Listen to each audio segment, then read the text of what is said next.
There. Oh, where do I put it? Yes, put it there. Take a good time. I asked for it, but it didn't happen.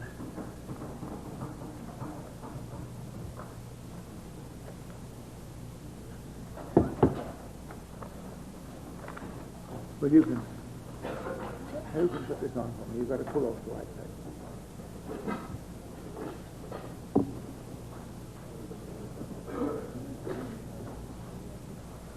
Yeah, that's right. Sorry. Well, we can wheel it away in a moment. I just want to I want to show you that this is Peter's drawing, that I am well in the same line as Schmolke, I showed you earlier, is Bonn, Peters is Boston, and I live in Locarno and utilize their wonderful work. Can you turn it on, please? And here is, it was in color, but I can't get a transparency in color. I have the picture in color. Yes. Now you've got to put it down and focus.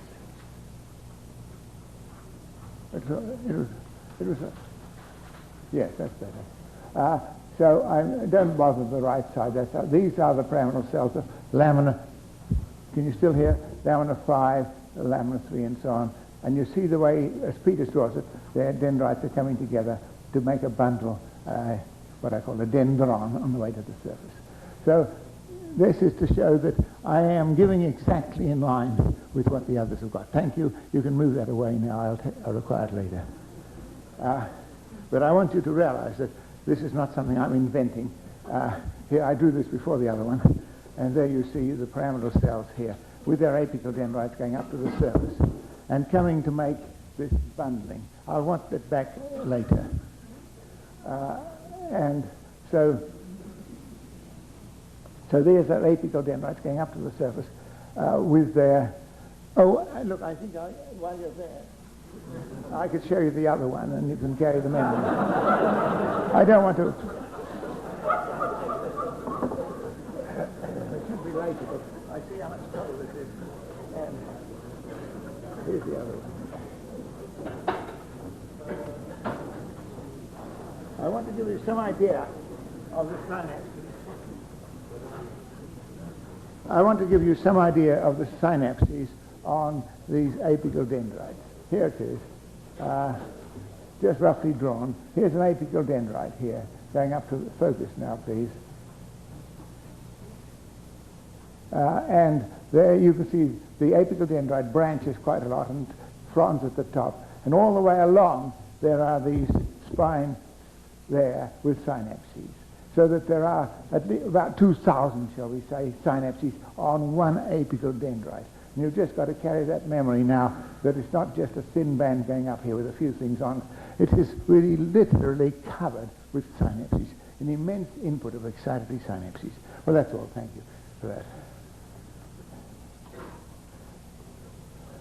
So now we go back to this, my drawing, and each of those lines here is one apical dendrite, and it would carry all of the complications that you saw in that picture. So that in this dendron, there are, as it were, something like 100,000 spine synapses for a dendron. Now there's something else on this picture, which is of the greatest importance in my lecture. Namely, there is ensheathing it, and this is hypothesis now. So far it's been all straight anatomy. But here's a hypothesis. The hypothesis is when the mind is working upon the brain, it is doing it through the dendrons, and it's doing each mental event, intention to move your finger or to see a red light or to something else like that, is a specific unit of consciousness, which I am calling psychons, P-S-Y-C-H-O-N-S. And this unit of consciousness here embraces one dendron, another unit of consciousness for something else, another dendron. This could be, for example, for seeing a red color, and every time, and this is the psychon for redness, and it doesn't just go, when this psychon is activated, you see red. There's no, it doesn't have to go somewhere else and be converted into redness. The redness is in the psychon. All these psychons actually have experiential qualities. So this is perception, is directly happening with psychons. And so here's a dendron then with its cycon for, say, redness, and every time that dendron gets active, the cycon is activated and gives you redness. Here is one that could have been here for a touch, a cycon quite different. All the whole experiential world can be converted into cycons. And the other thing is, which will shock the psychologist, is that instead of having a kind of strange continuum in your mental world, I think it's granular. And this is a granule here of the redness that you experience. Here's a granule of a touch you might have here. And every time this goes off, the cycon is activated and you feel a touch. Or here could be an intention to move your finger or whatever, there's some. And here, when this cycon, when you activate this cycon here, it activates the dendron to give you the movement. So this is reducing the mind-brain problem into a very simple situation. I've got much more I could talk about this. I'm just quickly jumping through to give you the concepts that there are. It's all embedded in this paper in the Royal Society or in my new book. So now what do we do with this?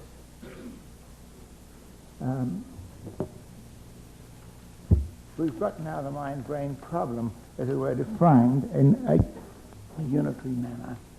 And now we've got to try to see how can it happen? How can, say, a cycon here for intention to move, how can it activate here the pyramidal cells and so go on? Well, first of all, let's look at the pyramidal cells connectivities.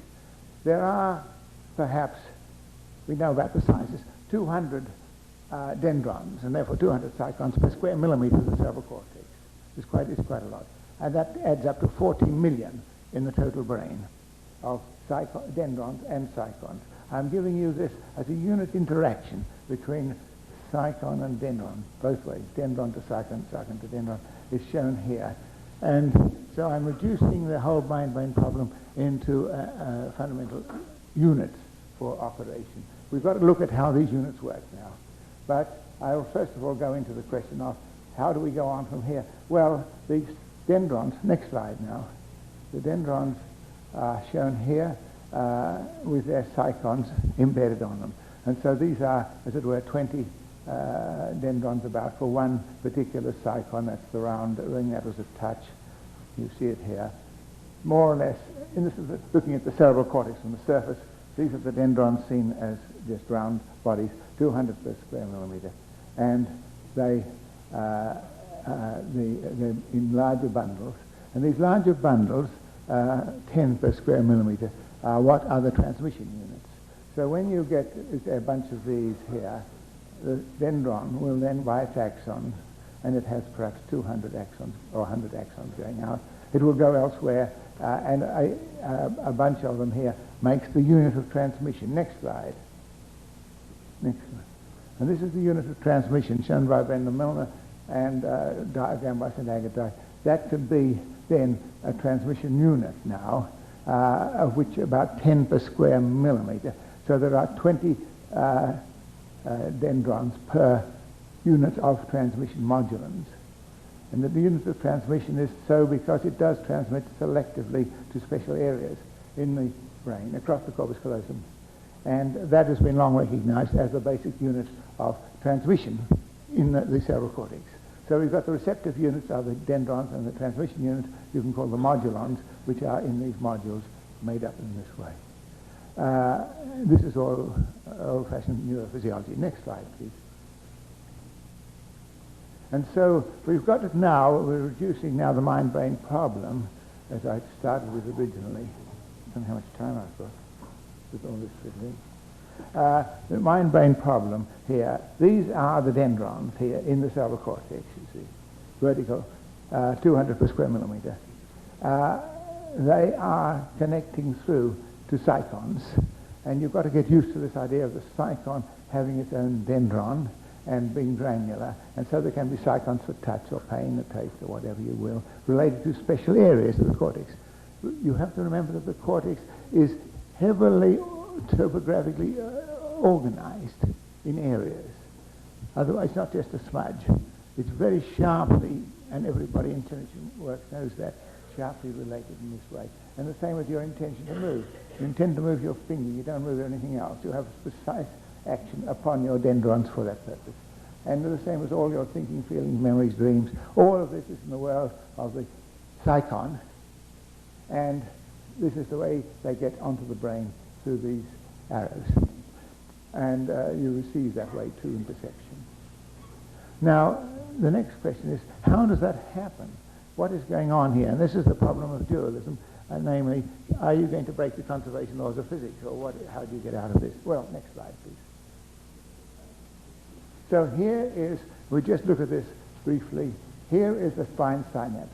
Here is the bouton coming of the axon. Here is the synapse you've seen already. And this is, there are 2,000 of those, shall we say, on one dendron, the spine, and that's where the transmission goes across from vesicle to transmitter, here across the synaptic cleft, activating on specific receptor sites of the postsynaptic membrane. But I want to concentrate on the presynaptic membrane. And here, this is where the vesicles of transmitter are liberated in order to act there. When they act there, they make EPSPs. It runs down. Here you can see a lot of synapses on a dendrite. And these are all adding up in their effects, down transmitting electrotonically, and may fire an impulse.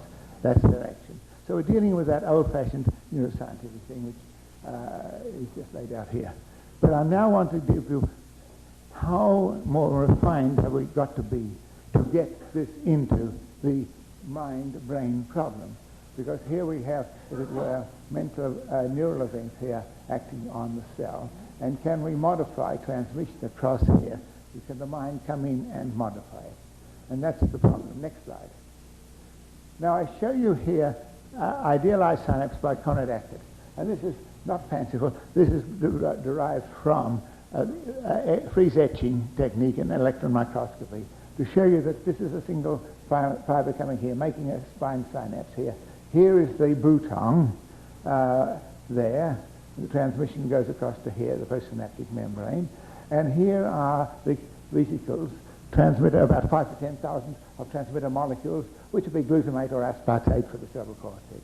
And they're all arranged here in, if you look at it there, you can see there's a nice paracrystalline arrangement. 6 vesicles, synaptic vesicles, around the dense bodies.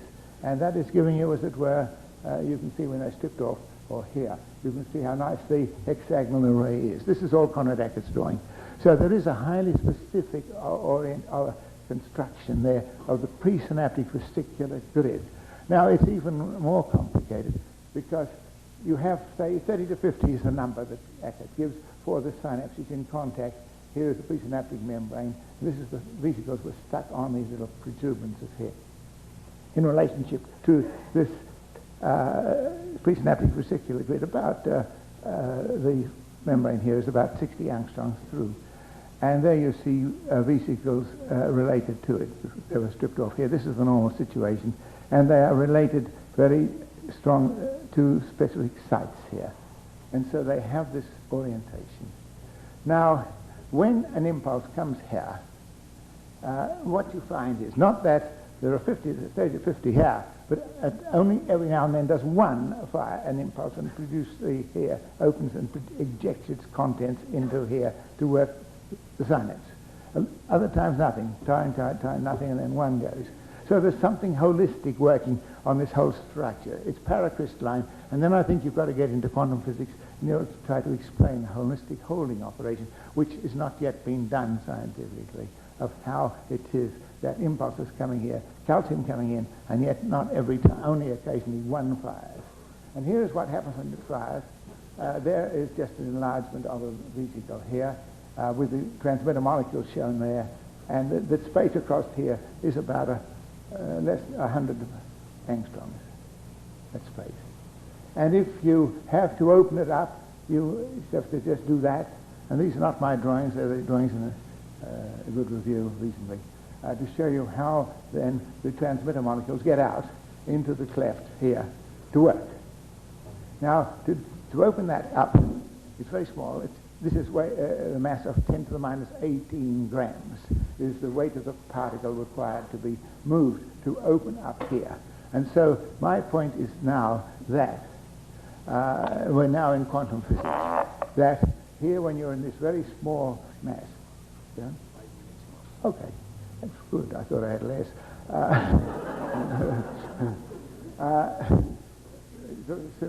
Here is then the situation with the vesicle here. Now, my point is this, that in quantum physics, you can make a small energy action, provided it's paid back at the same place. So you can open this gap here without breaking the conservation laws, and it's paid back by high concentration going out here. And so it's paid back at sight.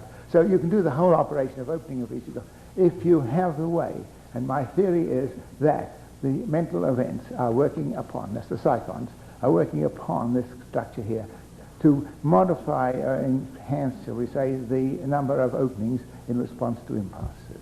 That was enough to give you the mind-brain problem, provided that you remember that this is an enormous amplification of these spines, 100,000 on a dendron. Next slide.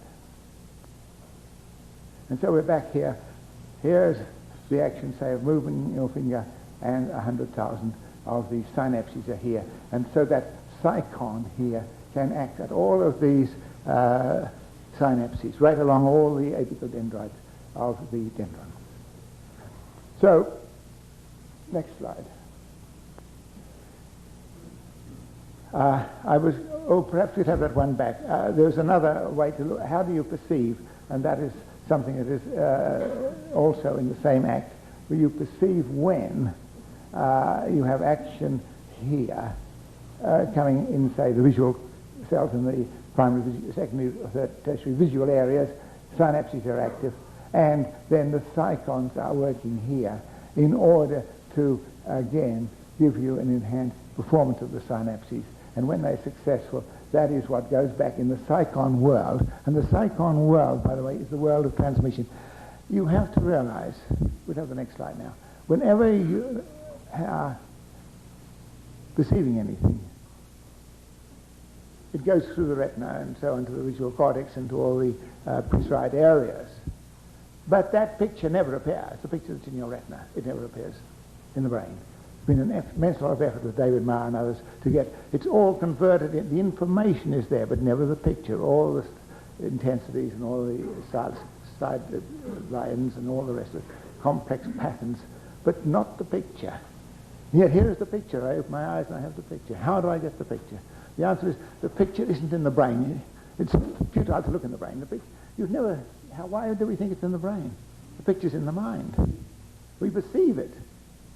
But it's not in the brain. The brain has the information, but we have in the mind-brain problem to convert that information into the picture. And that's what the mind is there for. That's what our mind is doing all the time. It's converting brain action into experiences, into perceptions, into thoughts, and so on. And here it is. Here is the brain here with all its modules working. Here is perception. And this can be done again in terms of quantum physics because of the smallness of these particles. And so a particular part of the brain action comes through from the dendrons to the psychons, and the psychons give you the experience. But what's the point of it if you have just, say, millions of dendrons working in the visual areas, all getting their psychons working? That still doesn't give you the picture. The point is that the psychons, the psychon world, has to be a world of psychology. It has to be a world where the psychons are working together to bring into the unity here of the experience. We don't see many things at the same time, one experience or another. We switch quickly from one to the other. And so it's the unification of the psychon, of your psychical experiences, and that must come by the psychons here. This is the new world, challenging immensely investigation. The world of the psychon coming into the psyche for the experience that you have. And all the time you're getting an experience of all the blending inputs comes to give you the unity of experience here in the self. So this can all be done various ways. And finally, there's the world of psychons we talk of. Here is psychon dendron world across this interface, working this way, both arrows there. There can be, as it were, the central psychon, the self, the soul of the psyche. And if you're going to now think that all of your experiences are in psychons, and the psychons have their own communication lines extremely subtle and fast to give you from all the different operations here an experience of whatever it is that you see. This is another world that we know nothing about, which can be investigated scientifically, but it's beyond our present understanding. That's where we have to go. And finally, it gives you what is the self, what happens with death. When the brain and all the dendrons have gone, the psychons may go on afterwards to give you immortality. Thank you.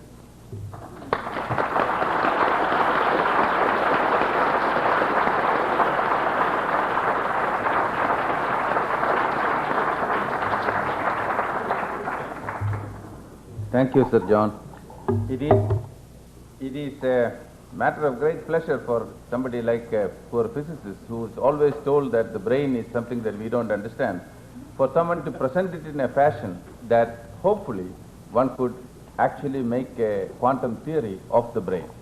Oh, yes, of course. Yeah.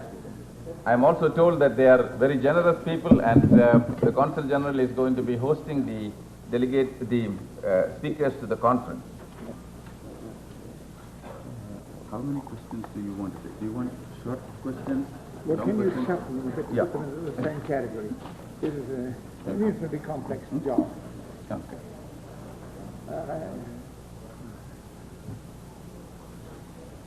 Yeah, well, here somebody asked, is this on? This is the standard question. How can my theory be falsified? They're all Popperians, and they think that science consists in putting up hypotheses and immediately you falsify them. That's just not true. Take Darwin. Darwin put up the hypothesis of natural selection, etc., etc. It's gone on for a very long time arguing. You can't hear?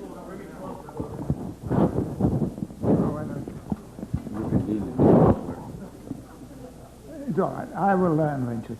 That's all right. Yes. It's a very strange microphone. Now, you take any of the great questions, theory, the theory of evolution.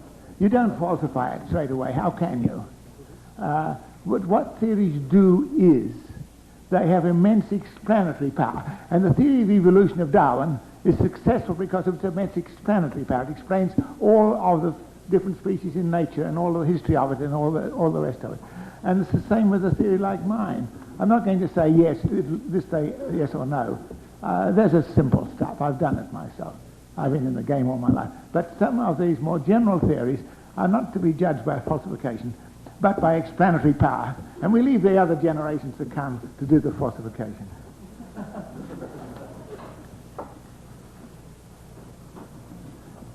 Here one wants to define consciousness. I said originally I wasn't going to define consciousness. I don't still.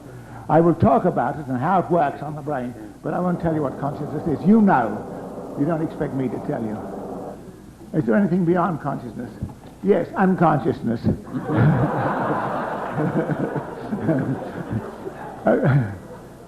That's it. Are there dendrons of transmission to the psychon as well as dendrons of reception? It's the same thing. The dendrons are both transmitting and receiving. The dendrons and psychons are locked together for life, at least after 12 years of age anyway. And whenever a dendron goes, the psychon goes, and the psychon, the dendron. They're not floating around. They're fixed, and that's in the theory. And that's the point of the theory. It's very challenging. It can be tested in all kinds of ways once you start. Cognitive psychology should give up what they're doing and try to do this. Would you speculate on the physical nature of the psychon world? No. Well, the psychon world is a world of the mind, the world of perceptions, intentions, and all the rest of the world. It's the world we live with. You're not living with your brains. You're living with your minds. And you don't even know. I met a girl the other day that asked me a question, and she didn't even know that she had a brain inside her skull. She says, what's in there? You know, some funny tissue. But it's incredible how ignorant we are. We know an immense amount about the brain. I spent my life working on the brain and also living with the mind. And so, put it that way, both of these are realities, fundamental realities. We are with two basic certainties, that we exist as a self-conscious being, as a self. That's my first basic certainty. If anybody here thinks they don't exist as a self, then they better give up. And the other basic certainty is that the whole matter-energy world exists, including brains. And the problem is to get between interact. It goes both ways at the same places. Oh, there's another one. I'm glad with all these questions. They're very good.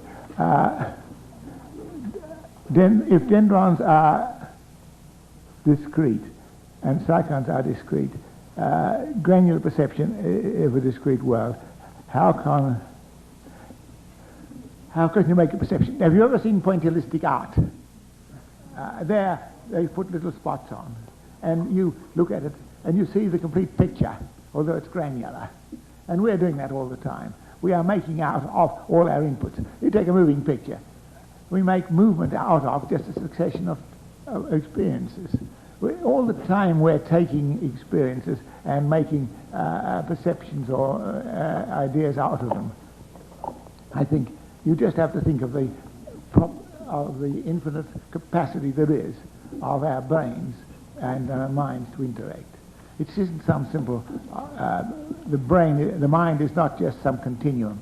It is infinitely complex and serial, and you might say, how complex is it? Well, you can go on forever talking about it. That's what most people are doing. All their experiences of every kind possible. And all you read about, all you think about, and so on and so on. And you can switch your mind from one to another with all your memories.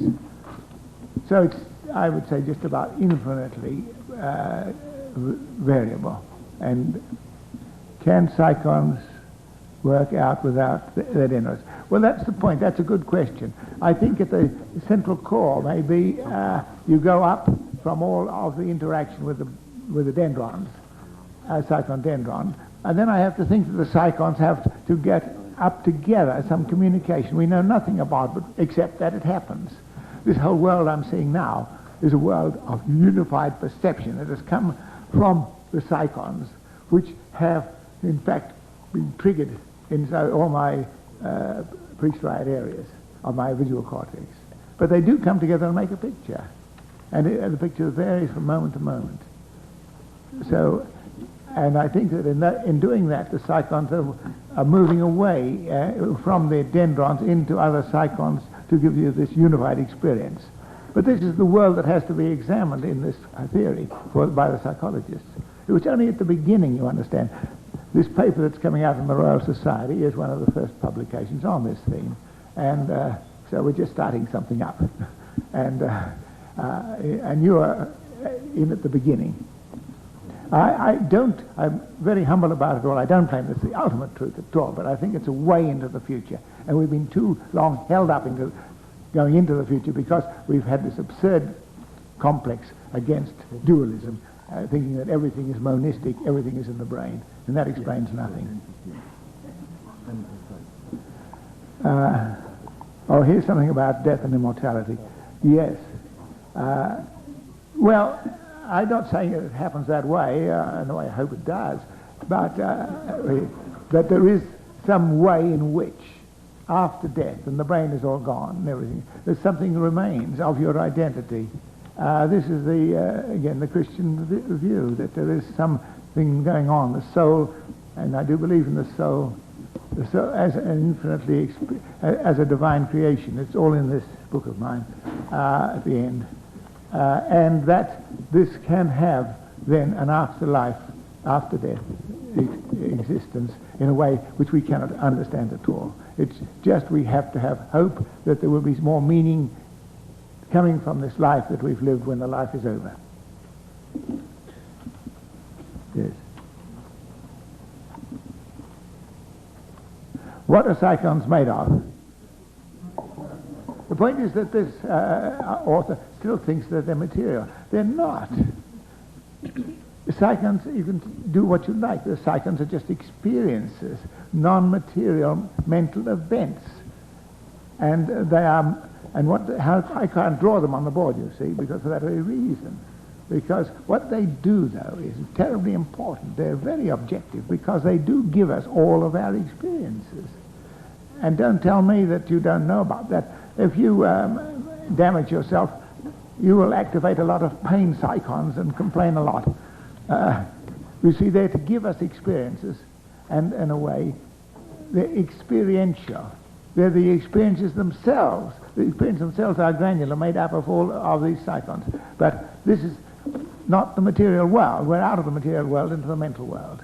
It has no mass nor energy and nothing of that kind. But it is in your mind that you have all the experiences. Gosh, there's 100 here. How can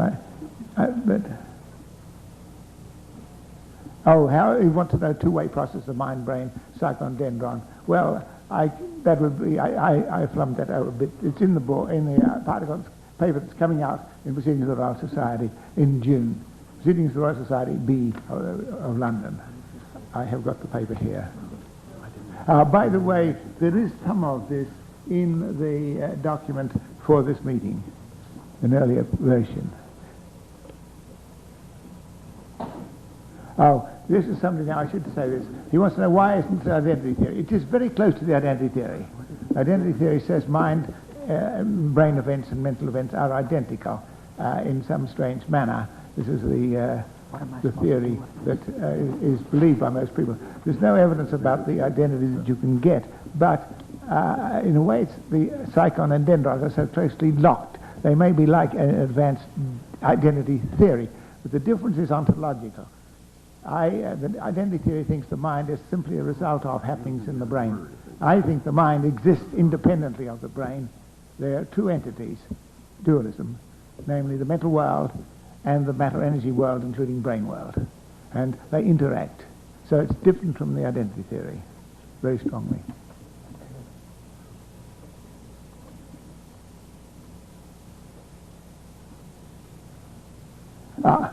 They're talking about ratios and so on. Well, we do have a dendron count could be 40 million dendrons, and the cyclones might be even more because they exist apart from dendrons.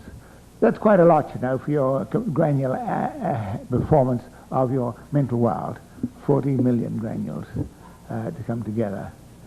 But this is the point I think I want to stress, that physics got on when it got rid of the continuum story, say for gas or for electricity, and got to granules, got to molecules, got to electrons, and so on. And this is what I'm trying to do for psychology, cyclones.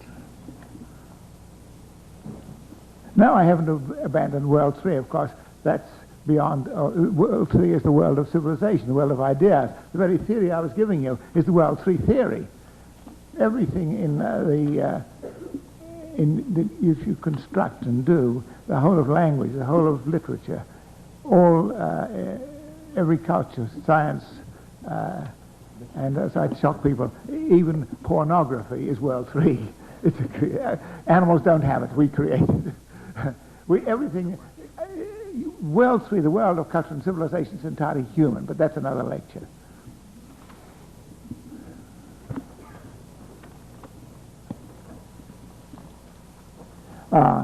Does mind exist in coma? Well, it's, what should we say, latent. It doesn't disappear, it's waiting around. Whenever, the point is the general mind, certain aspects of your mind, but look this way, our mind is not just covering everything.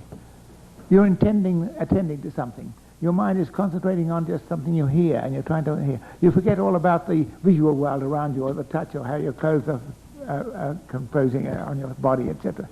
We are all the time selecting from a total input performance of our brain according to our interest. And with a coma, of course, you're not selecting anything, but it'll come back. Oh, you should bundle this up and sell it.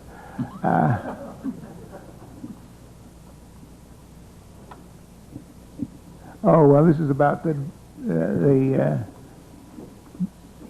CVA. What's the CVA? Cultural, dealing with clinical things.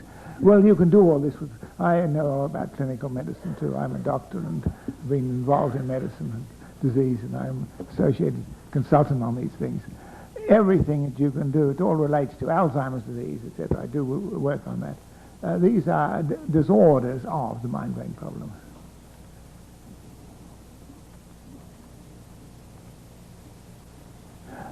Here is somebody asking, how do you know that only one synaptic vesicle comes out at one time? I refer you to Redman, who was the paper on this for the motor neurons.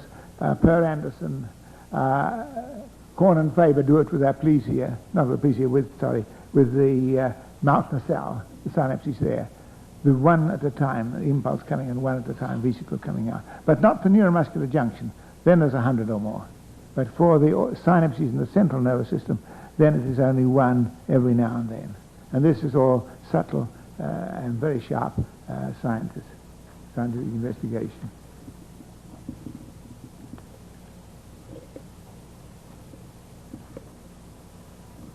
The sense of time. Is it sensing of time?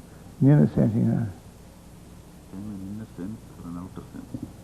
Oh yes, this is on the top thing. Inner sensing was, outer sensing was perceptions of all the different kinds of perceptions. Inner sensing was my right, as you look at it there, the right-hand side of the picture. And that was imagining, thinking, creating, intending, dreaming, and so on. All of that was in the right side. Just a general diagram of a whole range of perceptual experiences. I hope it's just heard, is it?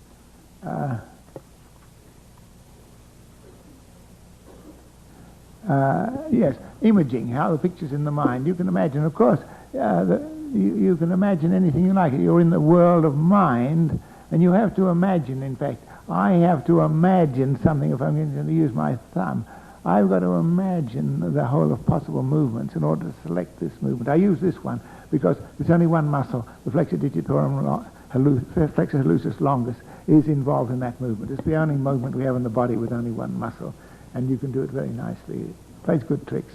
Just one little part of the brain does it. And but I can imagine all the other movements and anything else I like. Your power of imagination is infinite.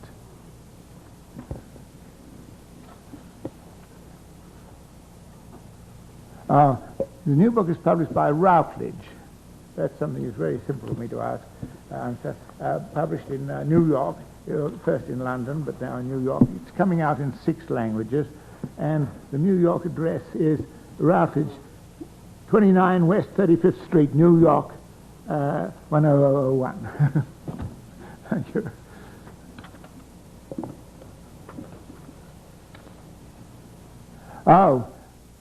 Here's the look, the Dawkins memes have nothing to do with my psychons. The Dawkins memes is a poor version of the Popper-Eccles World 3. World 3 is the world of consciousness, of memory, and all the rest of it. That's the memes of Dawkins. Nothing to do with psychons. Please, this is a different world, a world of culture and all the creativities, etc., the whole of human civilization. That is World 3, and those are the memes in a poor version of Dawkins' memes.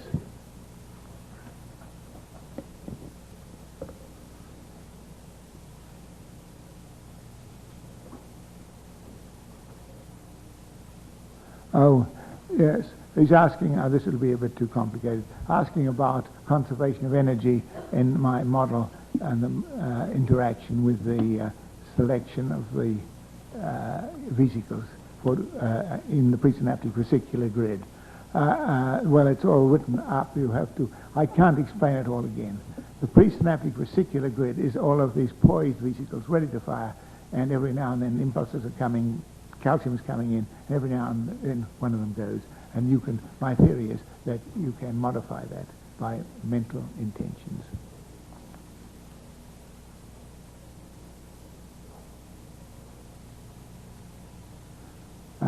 The main problem was not answered.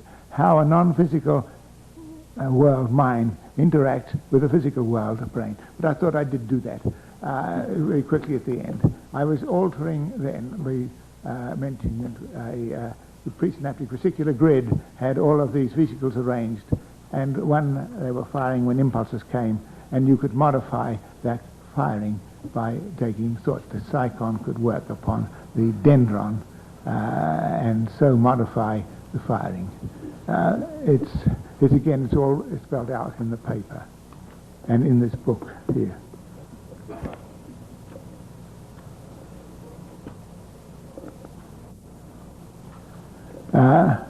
A unit, do I postulate a unit of unconsciousness? Oh, I don't know what to say then. I think when you're, this is the world of, you might say, zero experience. And so if you're going to have units, well, you can have units of zero. How many more? That's the last one. The last one. Good. What are you going to do with the rest? Have a fire? I'm going to keep it. I'm sorry for those who.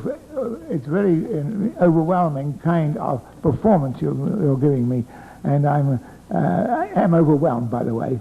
But it shows that you are thinking people, and if I were to give this lecture to the ordinary people you were dragging out of the street, I wouldn't get any questions at all. This is San Francisco culture that I'm listening to. Congratulations. Let me mention. Oh, this is too complicated. Stop. Oh, he says that this is some ironic chap who says that he's been working for 4 years learning here, and they've been talking about unconsciousness all the time, and would I please stop by and say that sometimes I should talk about consciousness. I'm not sure if I got it This right. is the very, very last one. Oh, it's doing all right. We shouldn't finish on that one, yes, okay. They say Psychon was first used by Henry Bergson. Are you related to him? And now, I didn't know, you see, there's many, the word Psychon has had, I should now confess, that it was first used, I didn't remember at the time, by Mario Bunge in the book Mind and Body. But Mario Bunge used Psychon for something quite material, namely a unit of memory, the mental changes that go on in a synapse when long-term memory, long-term potentiation occurs. He calls those psychons, those cells, neurons, getting that. They should be called plastons. It's a plastic effect, not a psychon. It's nothing to do with the mind. This thing is entirely to do with neural performance. And that's a mistake of derivation. So I go on using psychon for the world of the mind, and I just advise in my note to my paper Mario Bunge to change his usage to plaston. With